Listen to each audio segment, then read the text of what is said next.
ഇന്ന് നമ്മൾ വാങ്ങി ഇന്ത്യയിലെത്തുന്ന വാർത്ത പറഞ്ഞു. അതേസമയം തന്നെ ലോകത്തിന്റെ മറുഭാഗത്ത് വളരെ പ്രധാനപ്പെട്ട മറ്റൊരു കൂടിക്കാഴ്ച നടക്കുന്നുണ്ട്. അത് മറ്റൊന്നുമല്ല, അമേരിക്കൻ പ്രസിഡന്റ് ഡൊണാൾഡ് ട്രംപും ഒപ്പം തന്നെ യുക്രൈൻ പ്രസിഡന്റ് സെലൻസ്കിയും തമ്മിലുള്ള കൂടിക്കാഴ്ചയാണ് നടക്കുന്നത്. കഴിഞ്ഞ ദിവസം ട്രംപും റഷ്യൻ പ്രസിഡന്റ് വ്ളാഡിമിർ പുടിനും കൂടിക്കാഴ്ച നടത്തിയിരുന്നു. അതിന്റെ തുടർച്ചയിലാണ് ഇപ്പോൾ സെലൻസ്കിയുമായിട്ട് അമേരിക്കൻ പ്രസിഡന്റ് കൂടിക്കാഴ്ച നടത്തുന്നത്. കഴിഞ്ഞ ദിവസം അലാസ്കയിൽ വെച്ച് ട്രംപ് റഷ്യൻ പ്രസിഡന്റ് വ്ളാഡിമിർ പുടിനുമായി നടത്തിയ ചർച്ചയിൽ യുക്രൈൻ വിഷയത്തിൽ അന്തിമ ധാരണയിൽ എത്തിയിരുന്നില്ല.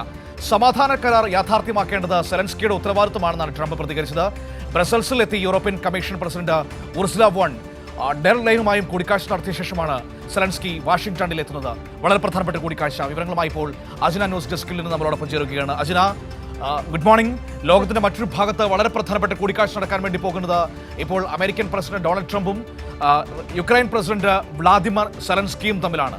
ആ കൂടിക്കാഴ്ചയ്ക്ക് ഇപ്പോൾ പ്രാധാന്യമേറുന്നത് മിനിഞ്ഞാന്നാണല്ലോ ട്രംപും വ്ളാദിമിർ പുടിനും തമ്മിൽ കൂടിക്കാഴ്ച നടത്തിയത് യുക്രൈൻ യുദ്ധവുമായി ബന്ധപ്പെട്ട്.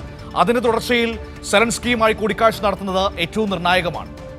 അതേ മനു, കാരണം കഴിഞ്ഞ ദിവസം നമ്മൾ കണ്ടായിരുന്നു, അലാസ്കയിൽ വെച്ചായിരുന്നു റഷ്യൻ പ്രസിഡന്റായിട്ടുള്ള വ്ളാദിമിർ പുടിനും അതുപോലെ തന്നെ ഡൊണാൾഡ് ട്രംപും കൂടിക്കാഴ്ച നടത്തിയത്. പ്രധാനമായിട്ടും ഈ യുക്രൈനിലെ വെടിനിർത്തൽ തന്നെയായിരുന്നു ചർച്ചാ വിഷയം. പക്ഷേ പുടിൻ അതിൽ യാതൊരു മറുപടി അല്ലെങ്കിൽ യാതൊന്നും അതിൽ പ്രതികരിച്ചില്ല. അത്തരത്തിലൊരു സാഹചര്യം നിലനിൽക്കവെയാണ് ഇന്ന് ഡൊണാൾഡ് ട്രംപും അതുപോലെ തന്നെ യുക്രൈൻ പ്രസിഡന്റുമായിട്ടുള്ള വ്ളാദിമിർ സെലൻസ്കിയുമായി ഇന്ന് വാഷിംഗ്ടണിൽ വെച്ച് കൂടിക്കാഴ്ച നടത്തുന്നത്. ലോകത്തെല്ലാവരും ഉറ്റുനോക്കുന്ന ഒരു കൂടിക്കാഴ്ച തന്നെയാണിത്. കാരണം വെടിനിർത്തലിലുപരി ഒരു സമാധാന ഉടമ്പടിയാണ് ഈ ഒരു ചർച്ചയിലൂടെ ലക്ഷ്യമിടുന്നത്. മറ്റൊരു പ്രധാനപ്പെട്ട കാരണം ഈ വർഷം തന്നെ കഴിഞ്ഞ ഫെബ്രുവരിയിൽ സെലൻസ്കിയും ഡൊണാൾഡ് ട്രംപുമായി ചർച്ച നടത്തിയിരുന്നു. അന്ന് ഈ പറയുന്ന സമാധാന ചർച്ച അല്ലെങ്കിൽ ഈ ഒരു വെടിനിർത്തൽ കരാറിൽ വളരെയധികം മോശമായിട്ടാണ് സെലൻസ്കിയോട് ട്രംപ് പ്രതികരിച്ചത്. അപ്പോൾ ആ ഒരു സാഹചര്യം നിലനിൽക്കവെയാണ് ഇന്ന് വാഷിംഗ്ടണിൽ ഡൊണാൾഡ് ട്രംപും സെലൻസ്കിയുമായി ഒരു കൂടിക്കാഴ്ച നടത്തുന്നത്. മറ്റൊരു കാര്യം നമ്മൾ നോക്കേണ്ടത്, സെലൻസ്കി മാത്രമായല്ല ഡൊണാൾഡ് ട്രംപുമായി കൂടിക്കാഴ്ച നടത്തുന്നത്. യൂറോപ്യൻ യൂണിയനും ഇവരുടെ ഈ കൂടിക്കാഴ്ചയിൽ ഉണ്ടാകുമെന്നാണ്.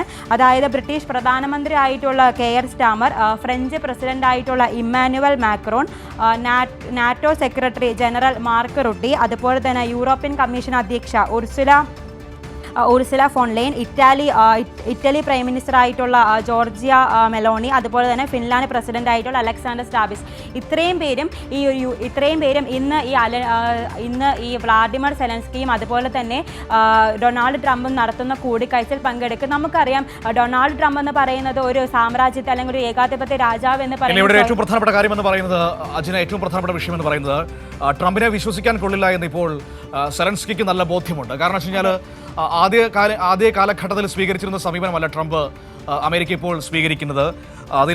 അതുകൊണ്ട് തന്നെ കഴിഞ്ഞ ദിവസം പുടിൻ ചർച്ചയ്ക്കെത്തിയപ്പോൾ ട്രംപിനെതിരെ വിമർശനം സെലൻസ്കി മുന്നോട്ട് വയ്ക്കുന്നതും കണ്ടതാണ്. സ്വാഭാവികമായും ഇന്നത്തെ ചർച്ചയിൽ സമവായത്തിനുള്ള ഏതെങ്കിലും സാധ്യതകൾ പ്രതീക്ഷിക്കണോ? സമവായത്തിനുള്ള സാധ്യതകൾ നമുക്ക് തള്ളിക്കളയാൻ സാധിക്കില്ല മനു. അതാണ് ഞാൻ പറഞ്ഞു വന്നത്. ഇന്ന് സെലൻസ്കി മാത്രമല്ല, യൂറോപ്യൻ യൂണിയൻ ആകെയാണ് ഇന്ന് ട്രംപുമായി കൂടിക്കാഴ്ച നടത്തുന്നത്. മനു പറഞ്ഞതുപോലെ തന്നെ ഡൊണാൾഡ് ട്രംപ് എന്ന് പറയുന്നത് സ്വയം ഒരു രാജാവ് എന്ന് പറഞ്ഞാണ് അദ്ദേഹം നടക്കുന്നത്. അദ്ദേഹം പറയുന്ന കാര്യങ്ങൾ എല്ലാ രാജ്യങ്ങളും അംഗീകരിക്കണമെന്ന നിലപാടിലാണ് ഡൊണാൾഡ് ട്രംപ് എപ്പോഴും സംസാരിച്ചു കൊണ്ടിരിക്കുന്നത്. അപ്പോൾ അത്തരത്തിൽ അദ്ദേഹത്തിൻ്റെ ഒരു സമീപനം മുന്നോട്ട് വരുമ്പോഴാണ് ഇങ്ങനെ യൂറോപ്യൻ യൂണിയനും അതുപോലെ തന്നെ വ്ളാഡിമിർ സെലൻസ്കിക്ക് സപ്പോർട്ടുമായിട്ട് യൂറോപ്യൻ യൂണിയനും രംഗത്തെത്തിയിരിക്കുന്നത്.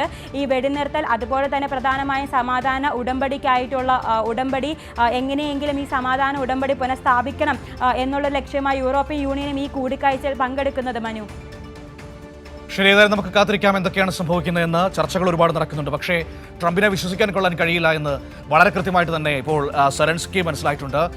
ഇവിടെ കഴിഞ്ഞ ദിവസം ട്രംപ് പറഞ്ഞൊരു കാര്യമെന്ന് പറയുന്നത്, ചില വിട്ടുവീഴ്ചകളൊക്കെ യുക്രൈൻ ചെയ്യേണ്ടി വരും എന്ന നിലപാടാണ് ട്രംപ് സ്വീകരിച്ചിരിക്കുന്നത്. അതുകൊണ്ട് തന്നെ ഇന്നത്തെ ചർച്ചയിൽ എത്ര കണ്ട് പുരോഗതി ഉണ്ടാകുമെന്ന് നമുക്ക് പറയാൻ കഴിയില്ല. മറ്റൊരു കാര്യം കൂടി ഓർക്കണം, അവസാനം ഇരുവരും നേരിൽ കണ്ടപ്പോൾ അന്ന് സെലൻസ്കിയെ അപമാനിച്ച് പറഞ്ഞയക്കുകയായിരുന്നു ഡൊണാൾഡ് ട്രംപ് ചെയ്തത്. അതുകൊണ്ട് തന്നെ ഈ ചർച്ചയുടെ അനന്തരഫലം എന്താകുമെന്ന് നമുക്ക് വരും സമയത്തിൽ കാത്തിരുന്ന് കാണേണ്ടി വരും.